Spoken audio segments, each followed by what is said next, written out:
चालू असलेला हा नामस्मरणाचा चाकर, हा सप्ताह, या हरिनामाच्या संकीर्तनामध्ये तिसऱ्या दिवसाची सेवा माझ्या पदरामध्ये परम भक्ती समजते.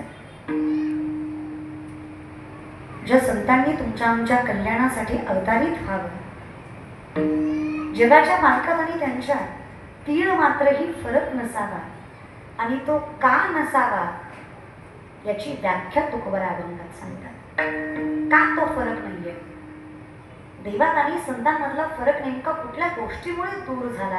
अशी काय सामर्थ्यता होती की जगाच्या मालकाचा अधिकार संसारिक व्यक्तिमत्वाला सुद्धा मिळतो? जगद्गुरु तुकोबरा सांगतात, देवा तुझ्या दारी यावं, तुला पाहावं, आणि आम्ही आमचं राहूच नाही. पण याला सुद्धा प्रारब्ध प्रबळ असावं.